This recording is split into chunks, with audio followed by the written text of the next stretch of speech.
নমস্কার, কেমন আছেন সবাই? আশা করি সবাই খুব ভালো আছেন, আমরাও খুব ভালো আছি। এখন বিকেল 4:30 মতো বাজে। তো আমার ছেলের খুব খিদে পেয়েছে। ওকে দুধ খেতে বললাম তো ও দুধ খাবে না। সেই জন্য ও সুজি খেতে যেহেতু ভালোবাসে আর স্যুপ খেতেও ভালোবাসে, তো সেই জন্য আমি কী করি, সুজিটাকে একটু স্যুপের মতো দুধ দিয়ে পাতলা করে দিই। তাহলে ও স্যুপের মতো করে চামচে করে ওই দুধটাও খাওয়া হয়ে যায় আর সুজিটাও খাওয়া হয়ে যায়। মানে সুজিটা চাপ চাপ করে দিলেও খায়, কিন্তু দুধটা আমি বেশি করে দিয়ে সুজির সাথে ওকে খাইয়ে দিই, তাহলে দুটোতেই পেট ভরে যায়। এবার ও খেলতে গেছিলো, খেলতে গিয়ে ওখানে পড়ে গেছে, পড়ে বাড়ি চলে এসেছে। তো আজকে হলো একটা বিশেষ দিন, আজকে আমার জন্মদিন। তো সেই জন্য ওর মানে এটা রাহি আর অনু, রাহি তো আমাদের পাশের বাড়িতেই থাকে, আর অনু হলো ওর বেস্ট ফ্রেন্ড। তো ওদেরকে ডেকে নিয়ে এসেছে, আজকে আমার মাম্মামের বার্থডে। তো আমরা কিছু বানাবো। পড়ে গেছে, পায়ে লেগেও গিয়েছে, পাটা পুরো বরফ লাগিয়ে এখন আর খেলতে যেতে পারছে না। তো সেই জন্য এখন বাড়িতে বসে ড্রয়িং করবে। আর রাহি হচ্ছে ওদের ড্রয়িং টিচার, আর ওর কথা মতো ওরা সব করে, ও যা বলবে ওরা সেটাই শুনবে। তো এবার আমার জন্য ওরা কার্ড বানাবে। ও বলেছে মাম্মামের জন্য আমি কার্ড বানাবো, অনু তুইও একটা আমার মাম্মামের জন্য কার্ড বানাবি, আর রাহি দিদি সেটাকে গাইড করবে। ওরা এখন তিনজনে বসে গেছে এখানে কার্ড বানানোর জন্য, আমাকে জন্মদিনে স্পেশাল ফিল করাবে, আর মানে স্পেশাল কার্ড সব তিনজনে মিলে বানিয়ে দেবে। তো আর আজ যেহেতু আমার জন্মদিন ছিল, সেহেতু আমার শ্বশুরমশাই এসেছিলেন। এখন বাপি বাড়ি চলে গেলেন, আর আমি একটু বাইরেটার দিকে তাকিয়ে আছি। ছেলেরা তো আজকে ভেতরেই খেলছে, বাইরে যায়নি, বাইরে বাকি সবাই খেলছে। আর অনেকগুলো মহিষ এখানটাতে চড়ছিল। আর যেহেতু আমার কার্ডটা আছে ওখানে, তো সেহেতু আমি ওখানে দাঁড়িয়ে দেখছিলাম, মানে কিছু আঁচড় টাচড় কাটে নাকি, আমি ওখান থেকে লক্ষ্য করছিলাম উপর থেকে।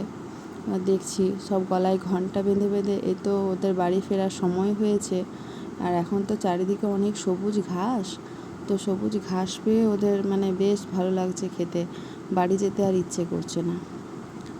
তো আজকে বললাম না আজ আমার জন্মদিন, তো সে এখন আর সেইভাবে মানে পালন করতে ইচ্ছে করে না, কিন্তু তবুও আগে যেমন মানে নিজের মনে একটা উৎসুক ভাব থাকতো যে এইবার জন্মদিনটা কেমন করে পালন হবে, এইবার জন্মদিনটা কেমন করে পালন হবে। কিন্তু এখন হয় কি, বাচ্চাদের কথাগুলো মাথায় রেখে জন্মদিনটা পালন করতে হয়।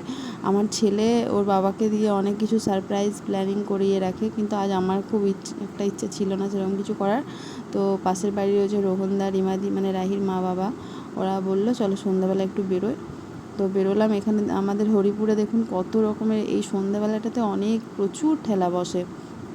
তো সেখানে আজকে আমরা টুকটাক খাবার খেতে বেরিয়েছি, মানে ছেলে মেয়েদের আবদারে। ওদেরও সন্ধ্যাবেলাটা একটু ছুটির মতো পেলো আর কি, পড়াশোনা থেকে বিরতি, সেই জন্য ওদেরও ভালো লাগলো। প্রথমেই খেলাম ফুচকা, তারপর চাট, এদিকে ছিল মোমো। মানে একটার পর একটা, মানে সত্যি কথা বলতে আমাদের পেটটা ঠিক বুঝতে পারছিল না মানে কি ঢুকছে আর কি ঢুকবে। এদিকে এগ রোল, মানে কিছুই বাকি রাখলাম না। তো অনেক কিছু খাওয়া হয়ে গেল। বিশেষ করে গিয়েই ফুচকা, প্রথমেই টক ঝোল, তারপরে আবার গরম গরম মোমো, তারপর আবার পাপড়ি চাট, তারপর মোমোর স্যুপ। মানে সত্যি পাকস্থলীটা আজ ভাববে এরা কীরকমভাবে আমাকে আজ টর্চার করছে। তারপরে এসব খাওয়ার পর আবার আইসক্রিম, আমার ছেলে তো আইসক্রিম খেতেই পারে না, তাই জন্য ভীষণ খুশি। মানে ও তো চাইবে এরকম জন্মদিন বারবার আসুক, তাহলে এত কিছু খাবার খেতে পাবে। আর কারণ ও এমনিতেই মানে খেতে ভীষণ ভালোবাসে। আর সকালবেলা থেকে মেনু ওর পছন্দ মতোই হয়েছে। জন্মদিনটা আমার, কিন্তু পছন্দটা ওর। ওর বাবাকে সব কিছু বলেছে, এইটা নিয়ে আসবে, ওটা নিয়ে আসবে, মাটন নিয়ে আসবে। রান্নাটা আমাকে করতে হলেও ও পছন্দ করে সমস্ত কিছু ওর বাবাকে আনিয়েছে, এবং মানে ওর পছন্দ মতো রান্না কি ও খেতে ভালো বুঝেছে। এখানে আমরা এসেছি কেকের দোকানে, ওরা সব আমার জন্য কেক নেবে। আর এখানে আমরা আইসক্রিমগুলো দেখছিলাম, ছেলেদের ভয়ে খেতেও পারি না ইচ্ছে করলে, কারণ আমরা খেলেই তো ওরা একটা করে খাবে। আর এই কার্ডটা রাহি আমার জন্য বানিয়েছে, আমরা বাড়ি আসার পর সবাই মিলে বসে এক জায়গায় আড্ডা দিচ্ছি এবং রাত্রেবেলা খাওয়া দাওয়াটা আজকে দুটো ফ্যামিলির একসাথেই হবে। তো সেই জন্য আমরা এখন ডিসকাস করছিলাম যে কী খাওয়ার দাওয়ার হবে। সত্যি কথা বলতে কি, জন্মদিনটা বিশেষ মানে বড় সড়ো না হলেও এটা আমার কাছে অনেক বড়, যে ওরা মানে রোহনদা, দিব্যেন্দু এরা সবাই আমাকে এত স্পেশাল ফিল করিয়েছে। তার জন্য ওদের সবাইকে মানে ওদের দুজনকে বিশেষ করে অনেক ধন্যবাদ। আর নিজেকে এতটা স্পেশাল ভাবতে খুব ভালো লাগে। আর এ হলো আমার ভাগনা এসেছে, আমাদের ছেলে। আর রাজি ওরা আমার জন্য কেক রেডি করেছে। সত্যি জীবনে এক একটা বছর পেরিয়ে যাচ্ছে, মানে কি বলবো, বয়সটা যত না বাড়ছে